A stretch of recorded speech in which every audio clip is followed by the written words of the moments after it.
we live?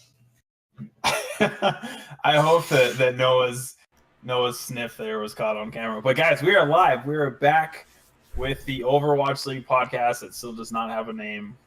Maybe we'll have one by next week, but we'll see. We had vicious debates over it. We did, yeah. It included a lot of terrible puns by our boss as he was trying to flex his creative skills. So that was pretty interesting. But we're here. Overwatch League is starting in about an hour and 20 minutes now. So we're gonna get things going here, talking about Overwatch, looking at our power rankings, as well as going through the slate for this week and making some predictions. But first, let's get some introductions out of the way. As always, I'm your host, Wyatt, aka Mr. Don, and then we'll just go ahead and go. I just realized on stream it's in a different order than it is in OBS or in Discord. So we'll just go ahead and start with Travis up in the top left there. I'm Travis, otherwise known as Rafi Dota. Usually do Dota, but I'm sticking my neck into the Overwatch realm for this inaugural season. And then below him, we've got Noah. Hello, I'm Noah. I'm sick. You know me, I think. Hopefully. And we've got Christian. I'm Christian. I usually cover Call of Duty, but I also will be helping with the Overwatch season this season. All right, cool. So let's do it. That we are going to be your four main people. We'll probably have Liam jumping in every now and then, as well as anybody else who wants to get in here. But for now, let's just get right into it. So so Noah and Liam went over and did some power rankings before the first week started. Going forward, we'll be doing kind of a more a roundtable type thing. We're all going to give our predictions and we'll average out our scores for the power rankings. But for now, we've got their power rankings, which I think are pretty good. I agree with. I know Travis has got something to say about that. But I'm just gonna run through the list really quick from top to bottom, just so we know exactly what's going on here, what we're talking about. So at the top, we've got Seoul Dynasty at number 1, and then following them is the London Spitfire at 2, Dallas Fuel at 3, the Valiant at 4, Excelsior at 5, 6 is Outlaws, 7 is Fusion, 8 Boston Uprising, 9 the Gladiators, Shaw coming in at 10, the Mayhem at 11th, and the Shanghai Dragons dead last. RIP Joe's favorite team in 12th place. So I want Travis to kick this off because he was saying before we jumped on that he's got a bone to pick with these rankings. So go ahead and tell me, what are you thinking? What's wrong? What needs to be changed? Give us your thoughts on this. Okay, so for me, most everything has to be results driven. Like, I appreciate some of the points that are put in there about like, okay, well, like, this is why I put this team here. Like, it helps explain the rationale behind it. But at the same time, it's like that rationale doesn't necessarily make up for the lack of results behind it. So, first off, Philadelphia Fusion at number 7, what are you doing? They didn't play. Honestly, I was kind of wondering that. I like the points that he made, but I was wondering that because we shit on the Fusion going into the preseason, so the fact that they were so high. Like, yeah, you put them at number 7, and I have a compound issue with this because I don't know if I would put this team at number 7, but you put the San Francisco Shock at number 10. They had a decent outing at preseason. Like, they were surprising. And in your rationale, you're like, well, I'm not really convinced that, waiting for Baby Bay to pop off is a good way to, it's not a win condition. But what is Fusion going to do? They're doing the same thing with Shadowburn. That's all they're doing. Like, that's what FaZe Clan did. Incorrect. You wouldn't know. We haven't seen them play. That's the thing, though. We've seen Carpe and Shadowburn play together. This is one of, if not the most potent DPS duo in the OWL. Now, it's not like either of them are necessarily like on the level of like a Fleta, where they can hard carry 1v11. I admit that freely, right? But you look at the team that the Philadelphia Fusion put together around that core. They have Boombox, who's an incredible Zenyatta player. He's very much an aggressive Zenyatta player. He's going to help out a lot, particularly because you look at what Carpe and Shadowburn like to do. They like to isolate down, and they like to make one person's life hell on the other team. And Boombox is going to be able to facilitate that really well. I understand that, like, I agree. It's kind of weird to put them like so highly rated when we didn't see them play, but that's not the player's fault. And it's not like Comcast is gonna take the stage, you know, like it's the Fusion. And I look at this roster up and down, and there's no way this is the worst team in the league. And I think once they I think there's potential. I think I put them as high as fifth. As high as fifth. That's their peak. That's their ceiling. Is fifth. See, but like these is like eighth or ninth. But these aren't preseason rankings. Like these are power rankings. Like based off of the performances that we've seen, this is how we rank these teams. And we haven't seen a performance from the Fusion. Like we had the Mayhem collectively ranked around 5-6 in preseason, and I agree with your positioning them at number 11 so here. Much. Yeah. Okay. Thank you. So there, like there's the difference between preseason and power. Like there has to be some kind of driving force behind it. Like so nothing changed for the Fusion but I feel like preseason and power rankings. But I feel like for this one, like because we didn't see them, we have to sort of go on their potential. I guess like implied power or their inferred power based on their roster. Yeah. I mean, for me, power rankings has to be based around recent results. Like, you do power rankings, like, for the NFL, like, they come out on a weekly basis. It changes based on performance. Some teams who won Messi, they go down. Things like that. For sure. Small tweaks, you know, switch up your 4 and 5. Nope. I think the Excelsior... Hey, leave the Valiant alone, okay? No, We're doing just fine at number 4. Okay, here's my legitimate complaint about that. The Valiant went undefeated in preseason. Yep. Granted, the teams they beat weren't fantastic. They won a close series. Their first ever series as a team, they won a close one over the San Francisco Shock. And this was day 1, right? Sure. I want and I'll get to this later about when talking about the Shock. But then they had a good matchup, and they showed why they are a better team than Gladiators. They have the mechanics, right? They have the strategy, and they have the inherent synergy in separate packages of their team. When you have Unco on the Zenyatta, him and Soon will pop off. Meanwhile, you got like Kariv, who's a good Mercy. It's hard to be a good Mercy. It's hard to be a good Mercy in the OWL, especially when you have fucking Fleta diving your ass every 10 seconds. But he managed to be a good Mercy. He stayed alive in a lot of key team fights, and he showed that he's a much better support than the Gladiators' main Mercy, Big Goose. I have them ranked above New York because New York struggled a lot, and their play style was not convincing at all. They looked like a team. They need Pine to find a pick or Sabiolby to make a pick. This came to a head when they played against the Dynasty on Ilios Ruins. It was map 3 of that series, and it was a Widow duel between Pine and Fleta, and Fleta shit on him. And for the entire round, Excelsior was scared, waiting. They waited for Pine to win the duel. He never won the duel, and they did nothing. That to me is scary. That's not a win condition, right? Like you can brute force your way through some team fights if you out mechanic the other. If you're mechanically stronger than the other team by a significant degree. But I don't think the Excelsior are that much stronger than the Valiant. All the pieces they have put together, all the pieces they've assembled are strong, and the Excelsior barely beat the Uprising. Or not barely beat, but they went 3-1 against the Uprising. And I think, as my shit shows, the Uprising and the Gladiators are like relatively the same strength, and I was much more convinced by the Valiant's win. But if we're talking about like potential, can we also argue preseason's not when everybody's playing at the very peak? It's just kind of like a showcase. Absolutely, so if we're like speculating, that's kind of like to say Philadelphia Fusion might be better. We're all just saying that, I don't know if articulating that well. Right.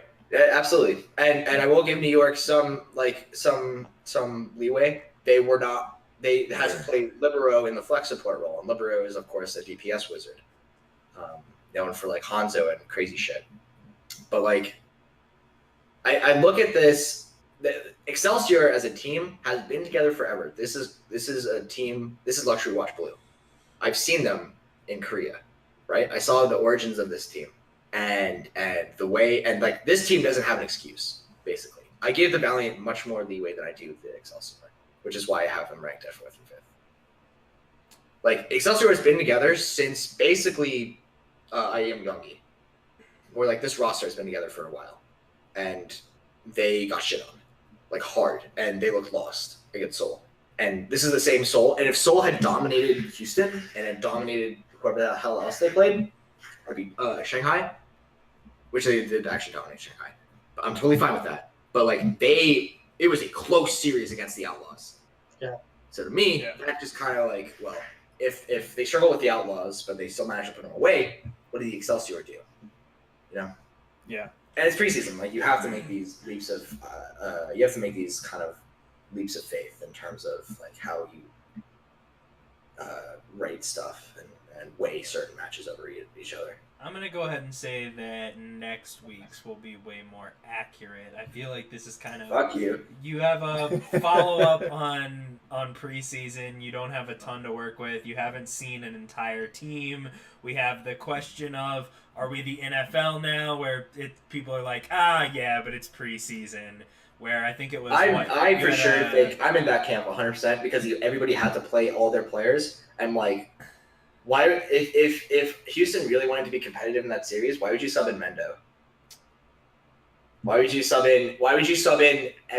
not put in your main Lucio player on the Lucio map in that bucket? You know, sure. Like so there are coaching issues too. Yeah. Well, I think that. Yeah, and I think in future preseasons, I feel like we'll see something a little bit different, especially because this one was the first preseason, so a lot of these teams some of them haven't been together as long, or in the case of like Shanghai Dragons, they barely got to the States, before it started, so they didn't have that much practice time. So like I hope that in future preseasons it's not in like the NFL camp, the NBA camp, where no one really cares about preseason because like you said, it's just preseason. So I hope that in the future we do get more, or I guess something more to evaluate than just kind of these like meh matchups and sometimes suboptimal play. But I mean, time will tell. I mean, Noah, you might know the answer to this, but does preseason, like, do the records stay over, or do they get wiped clean at the beginning of the season? Everybody's 0-0. I'm pretty sure preseason just stays in the preseason. Okay. So I think that it's kind of like we're going to see the difference in kind of like with NFL football and NCAA football. Like in NCAA, like, yeah, you have preseason games. Like teams play, they usually, if they have a big opener, they have like a difficult out-of-conference team. Or the true preseason game, they have a cupcake team where they beat the shit out of some small school and they get to play all their players, they get to try new things. And so, whereas in the NFL, they have the whole preseason, they know that it doesn't count. They're not afraid to try new things. Whereas in, like the NCAA, it counts against you. So, I think that you are probably right, Christian, in terms of the teams probably aren't trying, like, going all out. Like, they're trying new things. They're trying to feel out other teams. Not all the teams, maybe. Sure. I defy you to watch the Shock play and tell me everybody wasn't giving 100% hard. Sure. They were fucking trying. Well, I was going to say... Which is why I have them 10. And let's get to that, because I want to move on, but we have to have this discussion. Right? I mean, I think the Shock were trying really hard, because, I mean, we wrote them off entirely before preseason, right? Weren't they number 11? Only because the Fusion like Muslims, yeah. Yeah. We also expected a lot more of other teams. But yeah, I put them as number 11 because I didn't think... In many ways, they impressed me with how strong their DPS were, but in other ways, they proved me right with, like, they don't have set plays. They don't have this cohesion with the tank line and the support core. What they do have are playmaking DPS characters, right? Sure. Mm-hmm. And players. And all of them make plays. But your biggest playmakers can't all just be DPS, because like sometimes tanks have crowd control abilities. They can start fights and they will win fights. A stronger tank line than the Shock will destroy the Shock. A better support core than the Shock will beat the Shock. And the Shock relying on somebody to pop off isn't a valid win condition. Baby B played well again in their series against the Spitfire. But because the Spitfire played as a team, and as a team were very solid and cohesive, they shit on all over Shock, right? And and like Spitfire's number 2. So and so like losing to the number 2 team probably shouldn't drop them that low. But like if you look at every time they won, who made the play? Who made the play that opened up the game? It was Dante or Baby Bay, over and over again. I'm not convinced. They have to show me something else, otherwise they're gonna stay low for me. Even with Sinatra? Sinatra doesn't fix the problem. He's a upgrade. He's certainly an upgrade over Dante, but it solves the wrong problem. Like instead of getting a better DPS, they need to figure out how to like integrate the entire team and making these like team-wide plays. You know, when I say like team plays, I don't mean like I'll grab and I'll bomb into it or something, but like their team pushes together, and it came to. There's a really good example I think in the Anubis map where they played against Spitfire. Spitfire went top right onto high ground from attacking spawn into that little high ground room with the mega pack, and Shock made the call to collapse into that room, and like 2 of the DPS went in, and then a second later their tanks went in, and like if your tanks are waiting for the DPS to go in to make sure like it's safe for them to go in, like that's a problem. That's not how that works. The 150 health character should let the 600 health character go first. That's all I'm saying. I mean, I feel that's a fair criticism, just because like I think it is especially true that there was a lot of like miscoordination or really even miscommunication on their end, and to them working so hard just to win those few games when most of these teams probably weren't playing 100%, as I was mentioning earlier. It is worrying, and I agree with you on that, even if it is a bit of a spicy take. They played really sweaty, and the teams they were playing against kind of looked like they were having fun. Yeah, I agree with that. So Travis, hypothetical, what are you gonna do if Baby Bait is just like the LeBron of Overwatch League and just carries the carcass of his team? I'll give you $1,000 if I'll give you $1,000, Travis. Holy shit! You guys heard it here first. Noah will give Travis $1,000. If Baby is the MVP of the league, I will give you $1,000. I don't know if he'll be the MVP of the league. You still have the dynasty to compete. Then what's LeBron? LeBron's not the MVP. He hasn't won MVP in like 3 years. Okay, but like he's the best player, right? Or one of the best players. One of the best players, but I mean, like I'm talking about like 2006. Was he on the Heat then? I don't remember what year he left. No, he wasn't on the Heat until 2011. But like 2006 LeBron, who's just like dragging Anderson Varejao and like the rest of the Cavs. The year he drugged them to the finals and got trounced by the Spurs. Yeah, exactly. Like, yeah, I'll give you $1,000 if that happens. I'm confident. Like it won't. Like you can pick a basketball. You can call him Michael. Call him fucking Steve Nash.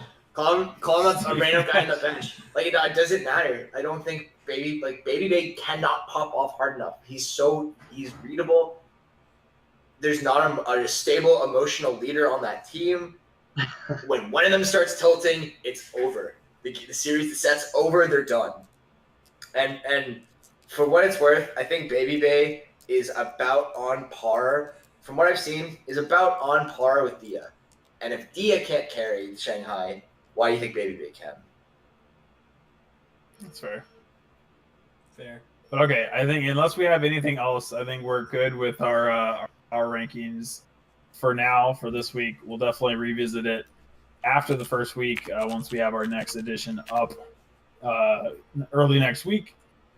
But I think it's time to look at the matches that we've got for the first week of the Overwatch League. So, yes, Travis? Or is that just you cheering for the fact that we actually have matches? We have matches. Yeah, so like it's we're finally here after it's been a month since preseason, but now we got real shit going on right now. So we'll go through. We'll look at all the matchups from today since it's the first day, and then we'll pick out a key matchup from each day throughout this first week. and then we'll go ahead and give some of our overall predictions to see who has the best overall predictions come the end of the season. We're actually going to keep track of them, unlike we did when me and Noah used to do our. If you guys listen to our League of Legends, we always were just kind of like, I think I said this team was going to win by this many points, and then we did like a point system, and it was very, very strange. It was strange because you got trounced. Let's be real. Yeah, basically, I got my ass kicked any way you want to put it. But so first up today, speaking of the Shock, we've got San Francisco Shock versus the Los Angeles Valiant. So obviously, as you can tell by my the jersey I'm wearing, you know who I think is going to win this game. I think just based on how much Noah shit on the Shock today, no. I think you probably know who he thinks will win as well. But let's go ahead and let's kick it over to Christian. Talk to me about this match. How are you feeling? Who you think's going to win? I think it's pretty easily in Valiant's favor. I think Shock will do. They'll make a push or two, but I don't see them winning any of these games decisively.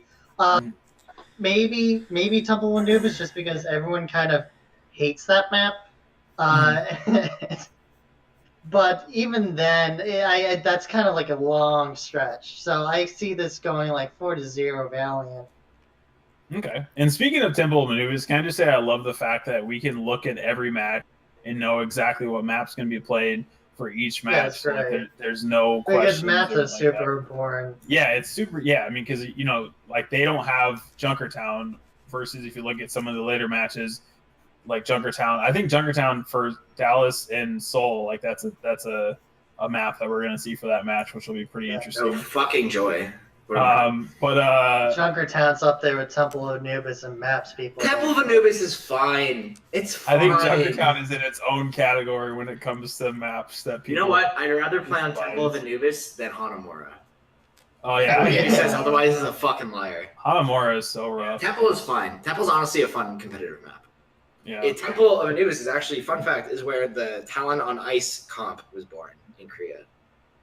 Really? Interesting. Look at Noah with the fun facts for us. Also, I learned this from the Overwatch art book. It was the first map the team designed.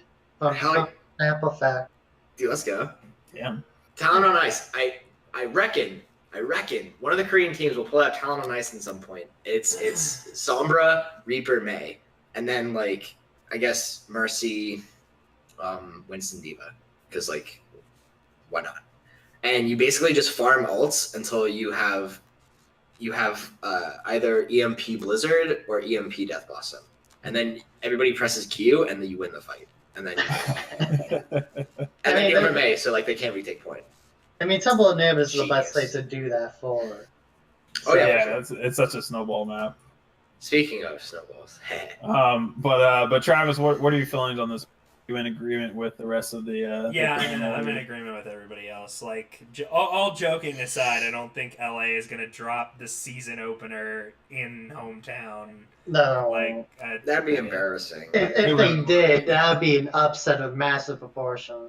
Especially considering when they played in preseason, it was pretty close. I think Valiant will win, but I think Shock will put up more of a fight. I think it'll be close. Like yeah, I agree with that. 3-2. And then kind of moving on to the next one, I also don't think the Gladiators are gonna drop. Hold up. Let me get my shit in, Travis. I think Shock's most likely to win out of all these maps. I think Shock have the best chance at winning Dorado. It's a good Widow map. I don't know who on the Valiant plays Widow. Do we have? Ooh, we do. We have map details and everything on this match. Yeah. It's like every match they have Blizzard. They have the maps and everything. It's so fucking good. You guys in chat are probably like, why are they freaking out? It's like we've been covering. We've been covering like these. Oh, Christian, coming from Call of Duty. So yeah. Because it's like there's only 4 maps, but 3 of the maps are like the most important maps ever, and then it's like map vetoes, which I'm fine with, but I think they might add map vetoes to Overwatch. That's just my opinion. I like because the I find that buckets. interesting. I like the competitive buckets that they make. I think it's interesting. I think also because in the old Korean system, like you would never see some maps And also, like, it punishes teams for being good on maps.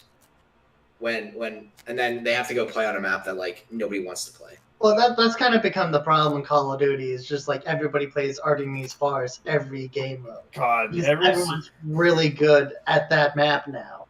Like the grand finals for CWL Dallas, not to derail and talk about Call of Duty, but they played out of the 4 games. I think 3 of them were on that Ardennes Forest and map. I think was just one was on London Docks. So it's like you're playing the same map but different game types. It was boring. Woo! So Overwatch. Yeah. Anyway, back to it. Overwatch should be like kind of like Dota does like picks and bans, and League does. I think League does picks and bans. I don't want for to champions. Yeah. I'm just saying, like, it's picks and like bans. so shit. But like not like a drafting phase, but it's kind of like before the match is set up. Like each team gets to pick 2 maps. Each team gets to ban 1 map. Well, that's what they do in Call of Duty, but I'm saying, like, in Call of Duty, at least there's a situation where everybody just plays 1 map. While in, like, Overwatch, it's kind of like you get a nice mix, and it's like... You see every map. Well, especially because in Overwatch, each map is tied to a particular game type, so you can only fit certain maps in certain slots, whereas in Call of Duty, you can play every game type on every map. Usually, There came a situation in Apex where nobody wanted to play on Volskaya against MVS. You saw that map once at the beginning of the year when MVS was playing, and then MVS fucking shit-stomped somebody, and it was like, okay, nobody's doing that anymore. And then you had to watch a team that sucked at Hanamura play Hanamura for 3 more group stages. And it was like, get me out. Cool. Terrible. We don't want it. Anyways, back to Shock versus Valiant. I think Ilios is legitimately a toss-up. I think it depends on if the Shock get a nice high roll of Ruins and I'm losing my mind. If they get a high roll of Ruins into Lighthouse, I think they win that map.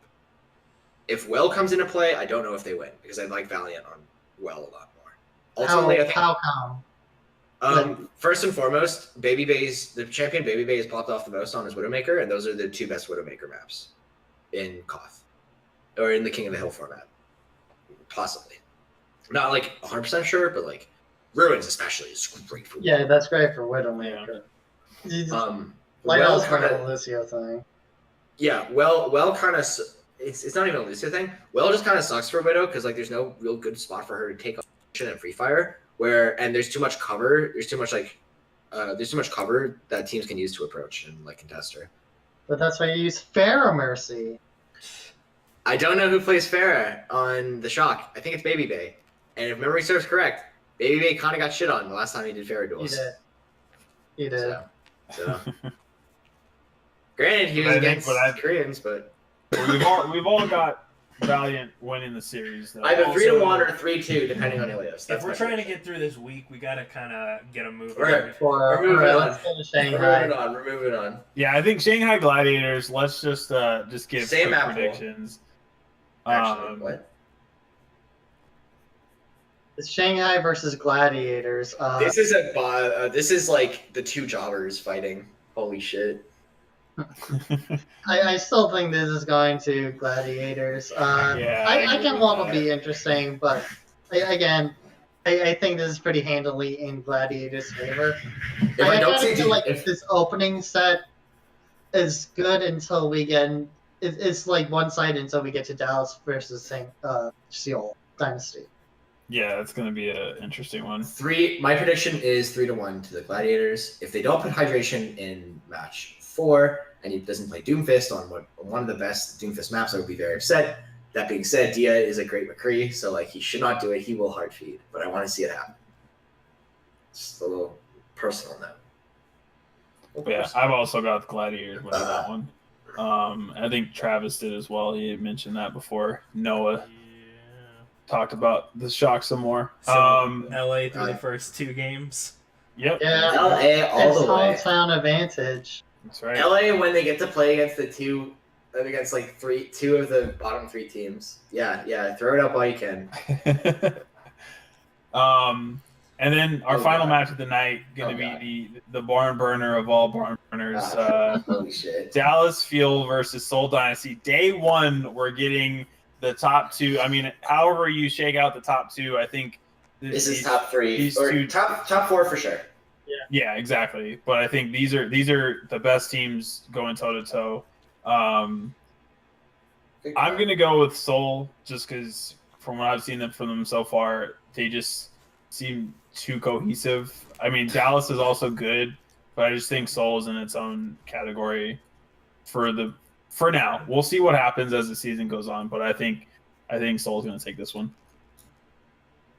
My heart says I want Dallas to win this, but my mind says Seal's probably going to win this like 3-2. It'll be very close. Yeah, I think it'll be a 3-2 as well. Here's the thing. I love Dallas, but you can't see it. I'm wearing a Seoul jersey right now. Yeah, I mean, the problem is like they're definitely going to take Junkertown just because of Fleeta with Widowmaker on that last stretch and everything. I don't even think it's going to be Widowmaker. The last time we saw Dallas on Junkertown, I was like, what the fuck are you guys doing? Well, yeah, they switched off to the Genji and everything. It was kind of like weird, but There's a lot of I think they'll get this. Here's my problem. All these maps require a PogChamp, and Taimu is literally a coin flip. Fleta is Taimu, but always lands on heads.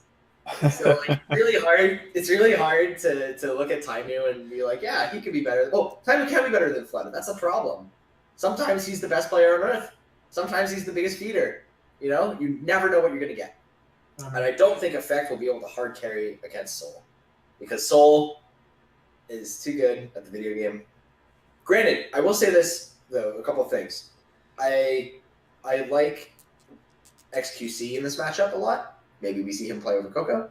Because I think you have to attack Seoul. You have to put pressure on their backline, or else if you give their backline time to do whatever they want, they will shred you. They will kill you all. Yeah. And an aggressive player like XQC with an aggressive Winston and a good Orisa, I think he's the best Orisa on Fuel. And I look at all these maps and I like Orisa on almost all of them. I hate both of these maps. Both of these teams have really weird strats on Mbani A, and I hate both of them. That being said, that's probably going to be the most fun match. I think for the rest of it, Seoul's going to dominate. 3-1, Seoul. That's my official prediction. Rip Dallas. I love Dallas. They're my favorite team ever, but like Seoul. And then Travis, how are you feeling on this one? I think that we're gonna see, or at least I want to see, and I'm just gonna. I know I'm not supposed to bet against Koreans, but I'm gonna go 3-2 Dallas, and okay. I kind of hitting off of what Noah said. I also like the aggressive tank. Hopefully, XQC plays over Coco. But I like the aggressive tank, especially on maps like Junkertown and Numbani and things like that. Again, you know, coin flip on Taimu. I'm betting on the coin flip, 50-50 like that, because like there's no question though, because it's like if he's bad, Seoul will win. Period. Like. He had like this team has to be on, but I also think that like as an organization, like as former NVUS, like they know that they have to be on. They know they're going up against the #1 team. I think these guys are gonna be hyped. I think they can do it. Effect is streaming right now. He's on Aim Hero. Did you watch the Dallas like vignette videos that they released about all their players? Mm-hmm. His warm up routine is he does like an hour or two of Osu, an hour of Aim Hero, an hour of Quick Play, and then he plays Ranked, and then he's warm, and then he goes and plays on land. Jesus, man. Yeah. I can't even do Osu. That's rough. No, Osu, Effect is a beast. I don't think he'll have to have the best performance of his life. Travis, would you be willing to make a Lord bet on this match? A what? A Lord bet. The Thorin special, the Lord bet. I don't know what that is.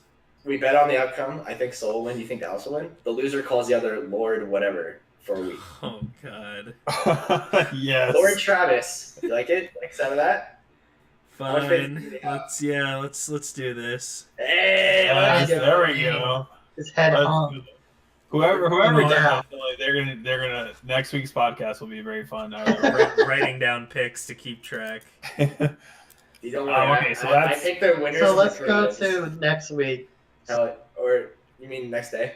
Yeah, next day, yeah. So. Yeah, so for these, let's try to just go briefly, just like 1-2 sentences on what you think, if it's necessary. If not, some of these matches are pretty one-sided. So starting with Thursday, we've got London Spitfire versus the Florida Mayhem. This is going to be a Spitfire win. London. I think that one needs no introduction. Or if Mayhem takes a map, I'll be impressed. Yeah, same. Okay. All right, moving on. Okay, and we've got the Philadelphia Fusion versus the Houston Outlaws. I'm gonna go with the Outlaws on this one, just because I'm not super convinced on Fusion yet, just because I haven't seen anything from them. So gonna have to go with the tested formula here. I'm gonna go with Houston. 3-2 Houston. It will be close. Philly will surprise a lot of people out of the gate. Yeah, they kind of surprised me when they were doing in preseason. I still think they have some mechanics to work out, but I feel like they'll give it a good run. I'm kind of going 3-2 Fusion though. Okay. Yeah. Nice. Somebody read my article at EGN. I'm also with Christian on this. So this is like Philly, while they haven't played together in a competitive setting, and that's a disadvantage, they also have been able to observe Houston playing together in a competitive scenario, whereas Houston has no idea what to expect from Philly. They know to expect that the DPS that carried Raucous and Cool Matt, actually no, Cool Matt's good. The DPS duo that carried Raucous to Contenders Finals will be playing against them. That's all they know. Sure. And that's kind of daunting. Yeah. That's daunting just to think about. And then the final matchup of Thursday, we've got the blood match of Boston Uprising versus the New York Excelsior. It's gonna be bloody, but like not in like this is a close fight. It's gonna be like a stop the road dead kind of fight. Yeah. Yeah. So I've got the Excelsior in this one. I think they're gonna. It's going to be an exact repeat of their preseason match. It's going to be a waste of time. Does anybody have Boston? My Boston fanboy friends have Boston. So there's another one-sided matchup. Okay, so Friday, first match of the day, we've got the Valiant, my boys, versus the Dallas Fuel. Come catch this work, Wyatt. You're gonna get the Valiant are gonna get shit on. Yeah, as much as I like the Valiant, the Dallas is they're gonna stomp in this one. Fuel is a better version of Valiant that's been playing together for a couple of months / a year. Especially since I think Dallas is going to lose to Seoul, so they're going to come out looking to prove something as well. So they're going to be even. Effects is going to pop. Effects is going to pop off so hard. Yeah, it's going to be rough. Actually, Soon is pretty good. Soon Unco might keep Effects in check. Yo, what if Dallas beats Seoul and then has a loses to Valiant? Yeah, has a classic hangover. That would be the most Dallas thing ever. And your Lord Travis. That'd be great. Dallas 3-1. Dallas 3-1. Okay. Yeah, I've got Christian. Dallas as well. Yeah, I'm kind of feeling Dallas 3-1. Okay. And then what about you, Wyatt? I'm Dallas 3-1. I just want to hear you say it. Yeah, whatever. Fuck you, Noah. Next up, we got Florida Mayhem versus the Boston Uprising. I think Boston will have a bounce back here. I think it'll be close. I'm going to go like a 3-2 Boston. I'll get a 3-1. I like Boston that much more than I like Florida. Florida looks like it has 2 players who showed up to work. Boston looks like it has 5. 5 greater than 3. I'm thinking like 4-1, 4-0 Boston. Jesus Christ. I don't think Florida are going to be as common as you think. Maybe not. Maybe not. We'll see. Time will tell. Maybe it's going to be 4-0 Palooza. I hope not, but we'll see. Yeah, I had 3-1 Boston. Okay. Boston. So and then final match of the day, all Boston. And actually, I changed my mind. Florida's going to win. JK. It's going to be contrarian, but like, I couldn't commit. I couldn't come up with an argument. You couldn't commit to it. Yeah. Then the final match of Friday, we've got San Francisco Shock versus the Shanghai Dragons. One of these teams technically one of these teams has to win. Yeah, somebody's got to win. Technically. I think Shanghai's going to win. Wow. Just because I feel like I just Let's don't. Go. I can't see a world where a Chinese team goes 0-2 the first week. I just don't. I don't want to live in that world because after watching so much league teams. You'd rather see a San Francisco team go 0-2? Yeah, because fuck San Francisco. I hate the Bay Area. It's like I'm from Southern California. Dude, San Francisco is why it's Atlanta. It's just exactly. Of course, like, oh my god, especially being a Cavs fan too, like having to deal with the Warriors and So you terrible. both live in the shittier area and hate the other one. Whatever. LA to SF, New Orleans. Hey, to Atlanta. we have the beaches, okay? We have beaches. You can't go to a. We have culture. Yeah, come You know on. what Atlanta has? They have like shitty trap. We have good trap. All San Francisco has is like fucking hipsters and Silicon Valley and all that kind of And bullshit. $10,000 rent per week. Exactly. Regardless, It's okay. I This is don't gonna be a give a close shit match. about the Bay Area. I just want This Steph will- Curry to come home to Charlotte. I'm trying to talk about Please, Overwatch, yes, get guys. Steph Curry out of the Warriors. San Francisco versus Shanghai. Thank What you. prediction? What is your prediction, Christian? You took the reins.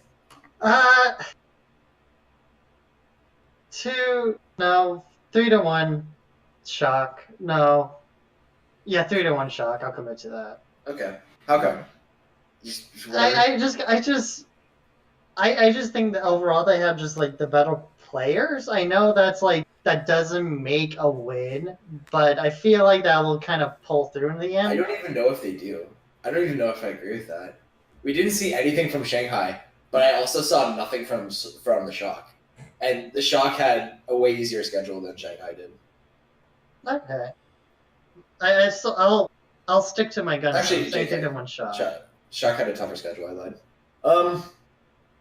I think it's gonna go 3-2 to the Shock, and then I think around midseason, Shanghai is going to wake up, and I think at some point Shanghai will become scary. I don't think they're scary I right think now. it's just like traveling to LA and everything. It's just they have Once to they adjust find to it. their team identity and once everybody shows up to play, like I know Five King is good. I know some of these players, like Roshan's good. Like So- Dia's good. Undead looked like shit in preseason. Once he finds his form, then I think you have to worry about Shanghai. Wyatt is the only one for China here. That's I'm right. the China boy. Like I gave them all the Johns they need. Hopefully they last until SF32. feels bad. All right. Last Before we day head to Spitfire Saturday, versus Fusion. Shout out to the dude in chat who is making some pretty interesting demands. I just happened to look over there and saw that. It was pretty What the interesting. fuck? I don't But even know. yes, our final day. While they're looking at chat, I'll go ahead and start it off. Saturday, first match of the day at an early 11 a.m. for myself over here in the Pacific. Get fucked, nerd. Although I'll be in New Orleans at the time, so it'll be Get fucked, afternoon, nerd. It'll so- be 1 p.m. Yeah, you'll be at the COD event. That's right. But yeah, You'll be so hanging out with London. me and say you'll be bringing me soup. Oh god. London Spitfire, Philadelphia Fusion. This is another stomp in my opinion. London's gonna easily take this one. 4-0 for me too. Yeah. 3-1. Any objections? 3-1. What do you think is the one map? Let me look at what map they're playing. Yeah, let's. It's think Junkertown, that's a good Horizon, deal. Helios, and Numbani. It depends also on which Spitfire plays. Yes. Is it? Oh my god, they have the Fiesta pack. Maybe Horizon. Koreans kind of struggle with Horizon. I don't know. I'm going Philly 3-2. Ooh. So All right. London was used as Wow, the can you rate Philly so high? They didn't play in preseason. I have them win all against. Okay, Yeah, now so this you're is like, this is not me. Come on, man. This is not my praise for Philadelphia. This is disparaging London. So Okay. we saw a lot of miscues from the Spitfire in preseason. From their GCB Son squad. Yes, but they were also I see the Junkertown map is on there. The Spitfire were used as the textbook example of this is how you lose on Junkertown. That was GCB Son though. GCB Son is a world-class team that I feel like are too young. I mean, The and Columbia they Panthera 4-0'd San Francisco. Like They could- cleanly they could wasn't show up. close. they could show up. They could, C9 Panthera. but I don't think they're going to continue to split these players into the two teams that they were originally. I think they're going to keep mixing and matching. And I think the only isn't the only mix match happening? They put Hagopyeon on the GC roster on the Kongdu roster. I think so. Okay, well that works because Hagopyeon might be the best flex support in the world. Sure. May or may not. It's up there. Ryu's really good still, but like this is not his meta. All right. Next match. I think we have. Next match we've got New York Excelsior versus the Houston Outlaws. This is gonna be a fucking map. This is gonna be exciting. Yeah. I'm looking forward to this a lot. Yeah, this will be a very interesting one. Let's check those maps. Yeah, let's see. Junkertown, Temple of Anubis, Ilios, and Numbani. I really hope all the Koth isn't just Ilios. I want other Koth maps. I think the 3-1 Excelsior, but I think one of these matches will be very, very close. 3-1. Oh, wow. Who do you think will win the control map? The Koth, Christian? I think that might go to Houston. But I think Numbani will be close too, and that will be because Houston basically beat Seoul on Numbani in the preseason, and then Seoul did the Seoul clutch. New York doesn't have the Seoul clutch ability. I just want to throw that out there. I don't say I disagree with you necessarily, but like I just want to throw it out there. 3-2 Houston for me. 3-2 Houston. I'm going 3-2 New York. good. I have to pick something now, don't I? Fuck. Yeah. God, this is such a close one. Looking at map pool. All right. Like, do we know what the tiebreaker map is for the 5th? We do not. It's a Koth. So you're thinking 3-2, depending on the last map? Yeah. 3-2 New York. Their supports are better. And then, that was a pain decision. Sound like Okay, you're at 3-2 New York. gunpoint for that decision. So far, we're contrarian with me on this last set of 3. So I far picked you're the wrong. opposite. Yeah. So Okay. far you're wrong. Yeah. So we're just gonna keep with the theme 4-0 Gladiators, right? What? 4-0. Oh god. Yeah, sure, why not? 4-0 Soul. I don't like I love the Gladiators. I think they're a good team. I think that they're gonna do some building They'll do stuff. and struggling as well. Junkertown is a good map for them. Yeah, but I also think that Soul's just gonna destroy them. I'm just slap it. Just slaps.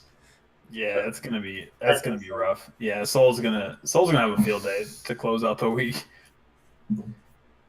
No, don't worry, guys. Surefour will carry. Oh god. Who's the carry on Gladiators? It's Surefour, right? Like, who is it? I think Yes. that's right. I think so. Who's Yeah. the DPS even? I'm dumb. Can't remember. Is it Asher? No, he plays tank or something. I don't even remember. Asher's It's DPS. Fleta versus somebody. It's Fleta versus somebody. Okay. So whatever. Toby will play Lucio, and he's gonna shit on everybody on Gladiators, and then he's gonna go back to Mercy, and then Ryu will shit on everybody on the other 2 maps, on the other 3 maps. It's like whichever one of the supports isn't in Mercy jail, we'll do. Yeah, but like, what does Hydration play? I don't think he's gonna. Yeah, he can't pop off. It's definitely Surefour out of these guys. Hydration could pop off. He has a good Genji too, but like his Pharah is kind of okay. It's not great. His Doomfist is good. His Genji's good. But like Flood is better at all of those heroes except Doomfist. But like it's Doomfist, so it doesn't matter.